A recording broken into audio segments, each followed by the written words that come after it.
السلام عليكم المشاهدين الأوفياء الأعزاء، أخباركم؟ ونتمنى تكونوا بخير وعلى خير وانتم كتشاهدوا الفيديو. تحياتي للجميع وقبولاتي لكل أصحاب التعليق الإيجابية والمشتركين في القناة ديالي. ما تنسوناش من الآراء ديالكم، حاولوا تضبلوا الآراء ديالكم في خانة التعليق، لأننا كنتحاربوا من أطراف المضادة اللي ما كيحملوناش، راكم عارفين بطبيعة الحال اللي كنتقدوهم. وما تنسوناش من البارطاج فضلا منكم وليس امرا. وبالنسبه اللي مازال ما اشتركوش في القناه، حاولوا تضغطوا على ابوني باش تنضموا للقناه وتوصلوا بكل ما هو جديد. وجمجموا ولا تبخلوا وندوزوا الموضوع مباشره. كاين واحد الاخبار زوينه غادي تعجبكم بطبيعه الحال، اخبار مفرحه بالنسبه السعاد واللي كيدافعوا عليها كذلك. وكاين اخبار اللي هي الصادمه العاقه، ما غاديش تعجب العاقه، ما غاديش تعجب كذلك حتى غوصينوس السريعه، بالخصوص السريعه والغياب ديالها وانها ما حطاتش وانها مشغوله. غادي نقول لكم فين كانت وفين كتمشي وشنو كاين هاد الايام، كل شيء غادي نفرشوه لكم وغادي نحطوا لكم الخطط المخططات التكتيك ديال غوزينو. بقاو معنا في الفيديو، ما تفلتوا حتى الفتفوته، ما تزقلوهاش، لاننا غادي نجمعوا ونطويو عده معطيات. يعني راه خصني كل حاجه ندير لكم عليها فيديو، ولكن عارفيني كنجمع وكنطوي في فيديو واحد باش نحطو سمحوا لي على الخطأ، باش نحطو المفيد ونختصروا الموضوع. اولا قبل ما غادي ندخلوا للموضوع، قبل ما نحطوا الاخبار المهمه الجديده بطبيعه الحال غتصدم السريعه تقول كيفاش وعلاش وهذا الشيء. الرساله اللي غادي نوجهوها للاستاذ المحامي الداودي، كنوجهوا واحد الرساله ليه انه خاصو يبذل مجهود وما يتنازلش، ولو انهم يستفزوه او اي حاجه ويه انه يتنازل، لان راكم عارفين شنو قالوا. فخاص الاستاذ الداودي يربي السريعه ويربي حتى تحفه والربله وكل من يتكلم عليه بسوء، لانه هذه السريعه هذه راه تطاولت عليه بما فيه الكفايه واكثر. يعني كنشوفوها كتخرج كتوجه رسائل لاذعة للأستاذ، كتخشي الهضرة يعني، وكتكملها وكتجملها، وهو أنه هي زعما كتوجه سلام عزيز قالت لك وتحياتها لهداك ثقبة الكدار اللي في أمريكا، اللي راكم عارفينه كيفاش كيخرج مؤخرا، كيخرج يسب ويشتم في المحامي، في والدين المحامي بدون حشمة بدون حياء. كيسب في الأستاذ الداودي صاحب البدلة السوداء بهيئة مكناس. إلا ضربتي انت غير في محامي واحد، راك بحال ضربتي في كل المحاميين ديال هيئة مكناس، كأنك كتمسح فيهم رجليك. هذاك الكدار اللي في أمريكا سمعتي؟ لأنه السريعة كتخرج يعني مطرطقة عينيها كتوجه التحية لمن لواحد الشخص اللي ما كيسواش، اللي كيخرج كيسب في هذاك المحامي اللي هي بينها وبينه حكايات. يعني من حق أن الأستاذ الدولي ربي حتى هادوك عنده الحق، لأنه كيتهان في المهنة ديالو.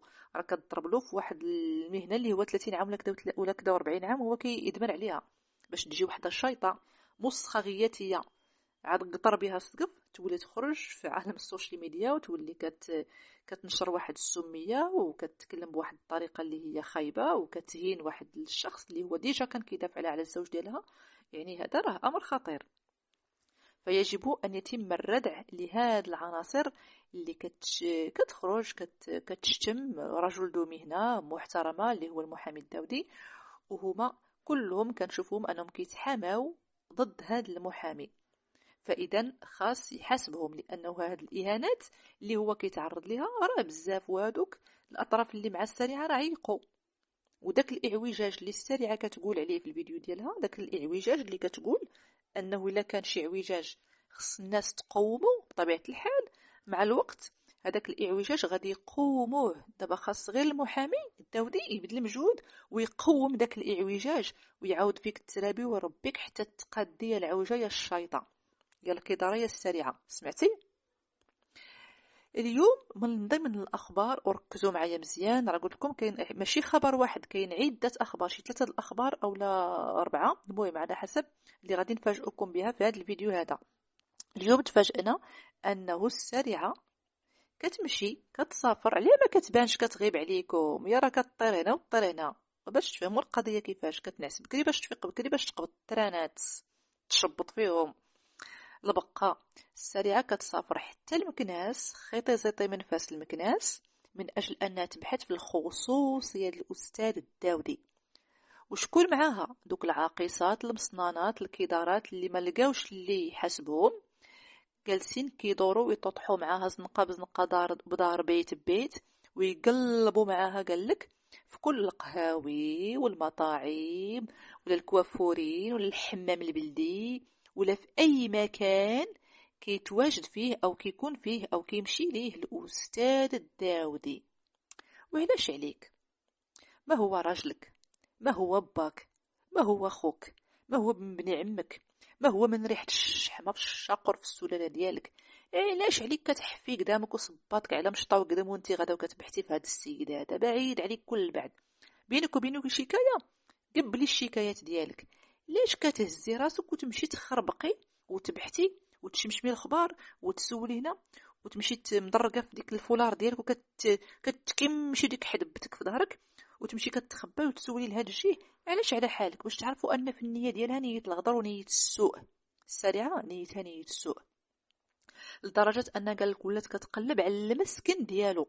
يعني وصلت بها الدرجه بغات تعرفوا فين ساكن، من غير ان المكتب ولا هذا، لا بغات تعرف المسكن ديالو. علاش بغيتي تعرفي المسكن ديالو مثلا؟ علاش تسحري ليه؟ ترشي ليه المساحر؟ اش غادي ديري ليه؟ تجبدي ليه الخواض مع ولادو مع وراتو؟ علاش بغيتي المسكن ديالو؟ شنو باغا ديري بالمسكن ديالو؟ دوي العصابه مافيا بنانايا السريعه دوي. خاص هنا، راه خاص هنا بحوثات في هذا الامر هذا. وزيدون، طرطقي لي ودنك مزيان، ما عندكش حق نهائي انك تدخلي في خصوصيه المحامي الدولي، ما عندكش حق. ما كيوصلكش هو لدارك ولا كيوصلك لشي مكان، فما عندكش الحق انك توصلي لشي حاجه كتخص الاستاذ الدولي. اذا انت السريعه والرباعه اللي معاك غتخرجوا على راسكم. نتوما باغيين طيحوا المحامي الدولي في شي فخ من الفخاخ ديالكم، او تنزلوا عليه شي باطل باش تحطوه تحت الصباط ديالكم وتوليو تساوموه بالفلوس يا عصابه مافيا بنانه، وهو يخاف ويعطيكم التنازل. حيت انتي عندك واحد التكتيك خطير، بحال داك التكتيك اللي خرجتي به على بوكريشه. داك التكتيك ديالك هو اللي غادي تكتكها على والديك وغادي يخرج عليك السريعه، واخا هما الوالدين ديالك بعيدين، غادي تكتكها عليك انتي السريعه وغادي يخرج عليك. سمعتي نقول لك؟ ولكن هاد الشيء كله ما غاديش توصلي ليه اغوزاينو السريعه. سمعتي الشيطان؟ ها كتحفي قدامك وصافي، وكتعذبي معاك ديك البنوته في خيطي زيطي، ولكن حيت كتبغي تديها معاك كتديها باش تستعطفي القلوب، وحيت كتبغي تسافري بوحديتك في التران وتفطري في القهوه وانت كتضغجي وانت كتفطري الهمجيه في المضغ وفي الماكله وتبقاي بحث هنا وطير هنا وطير هنا وكتمشي كتكركبي وكتكوري ما بين الشوارع الزناقي او تنقزي في الطاكسيات كي البقه كي القمله.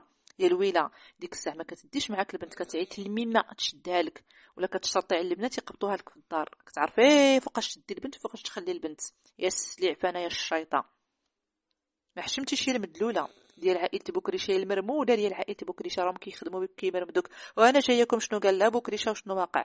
انا جايكم الاخبار الصادمه. علاش كنقول لكم ما تزقلوا حتى شي حاجه؟ كملوا الفيديو من الاول للتالي، لان اللي ما شافش هذا الفيديو غادي يفلت عليه كم من الاخبار، وديك الساعه غيبقى كيقول كيفاش وعلاش. فاللهم من الاول سمعوا حتى للتالي.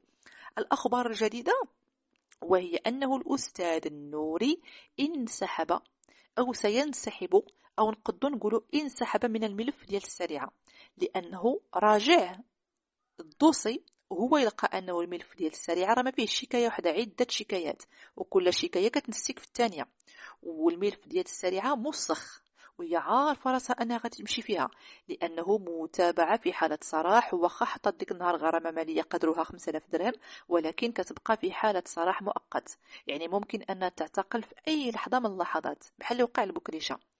وهذا اللي خالع غوزينو السريعة. وهانتوما لاحظوا، أولا الأستاذ الداودي كان معها وكان ديك الساعة كيدافع على بكريشة وكان باذل مجهود معاهم، بان ليه اللبس في القضية وهو ينسحب. شم ريحة اللبس وهو ينسحب من القضية.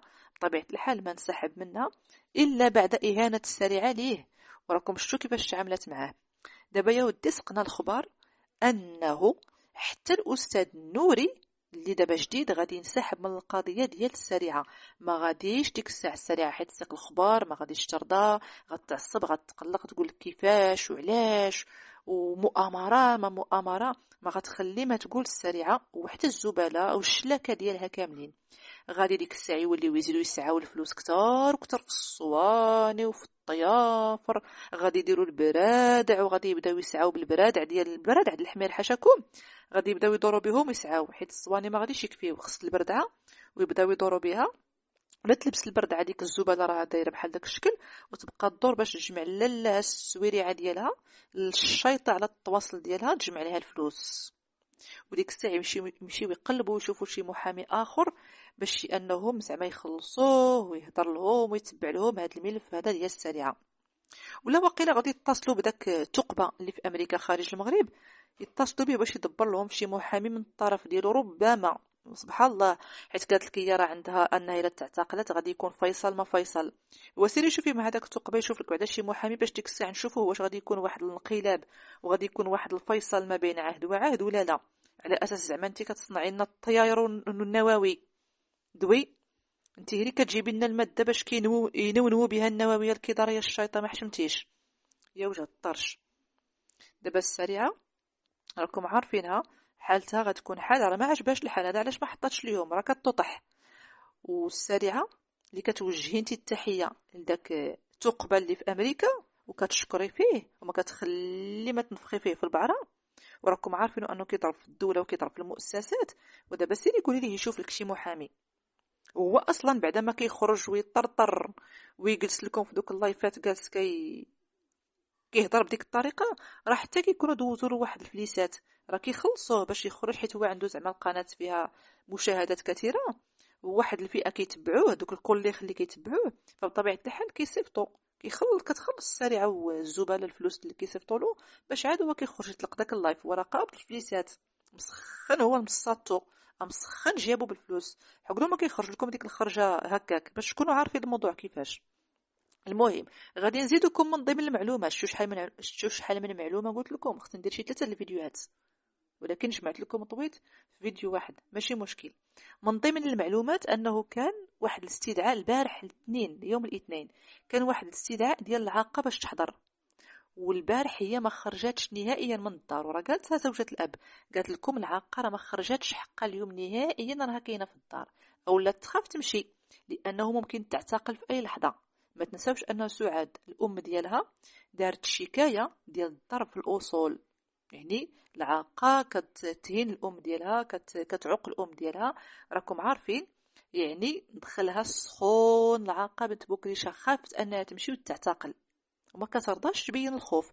راه واخا تشوفوها كطلع في دوك اللايفات وكتبقى تبين لكم حقا راها فرحانه ودايره المكياج وكتغطي على الصفوريه ديال الخلعه اللي فيها كتغطي بها بالمكياج، ولكن راها كتقفقف عارفه راسها حتى اللي غتمشي فيها لان لسانها اللي دارها لها ما كتحترمش الام ديالها، كتنشر العقوق. فخصها تربى باش تكون عبره لمن لا يعتبر، لان واحد الفئه من اللاج ديالها ولاو كيتبعوها في هذا الشيء ولاو غادي تخسر لنا المجتمع ديالنا. فديك الحوته الخانزه خصها تغسل وتنقى وتربى باش ما تعاودش لانها تخنز الشواري. واش فهمتوا المعنى؟ المهم نزيدكم الاخبار الجديده.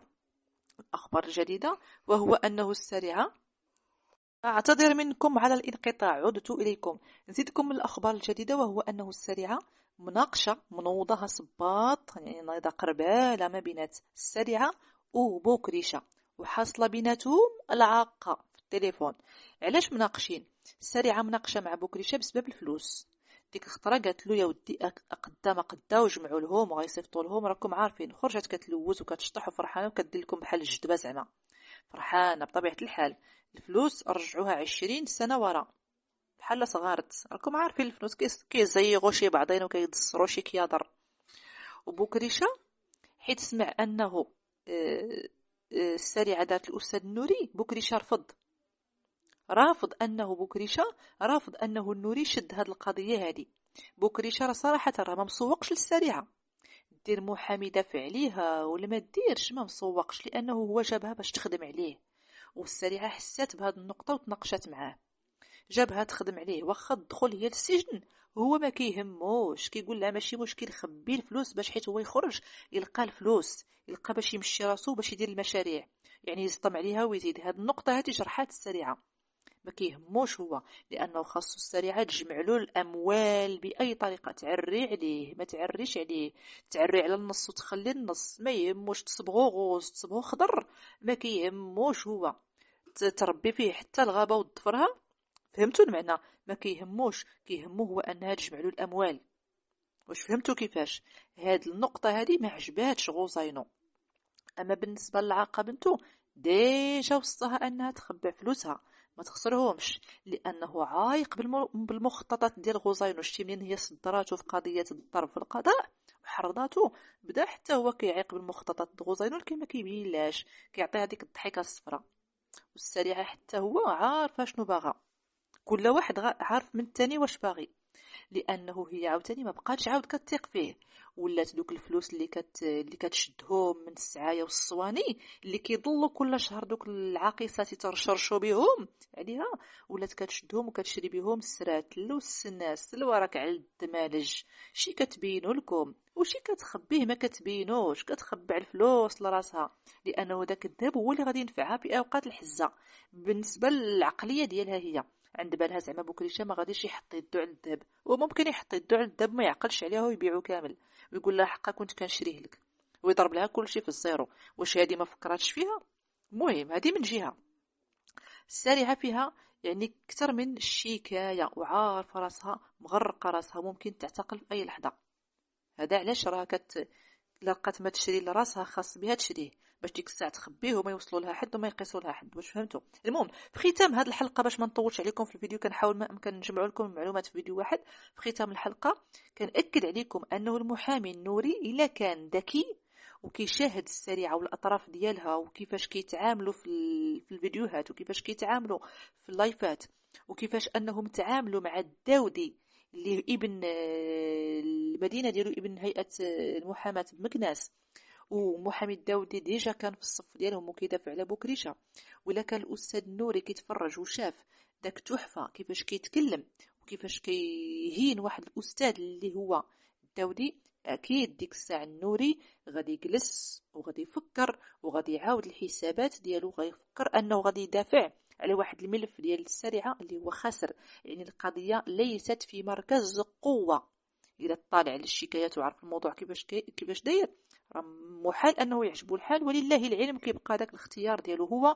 يعني هو يعرف شنو يدير، بغى يدافع عليها غيدافع، بغى ينسحب اكيد غادي ينسحب.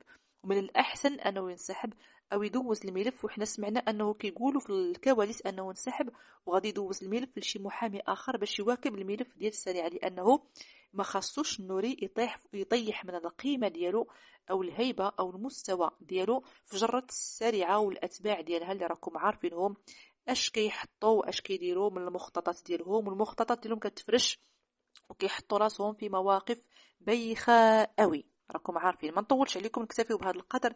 الى فيديو مقبل ان شاء الله. ما تنسوناش من الاراء ديالكم في خانه التعليق، قولوا لي كيف جاتكم هذه الاخبار، شنو اللي عنده شي معلومه ممكن يفيدنا بها، مرحبا والف مرحبا. وحاولوا ضبلوا التعليق ديالكم لاننا كنتعرضوا للهجوم من الاطراف المضاده راكم عارفين. وما تنسوناش من البارطاج باش صوتنا يوصل، واللايكات، وكذلك بالنسبه اللي ما اشتركوش في القناه ضغطوا على زر ابوني باش توصلوا بكل ما هو جديد وتنضموا للقناه. ومرحبا والف مرحبا بكم. مع السلامه الى فيديو مقبل ان شاء الله، وشكرا لكم على المشاهده.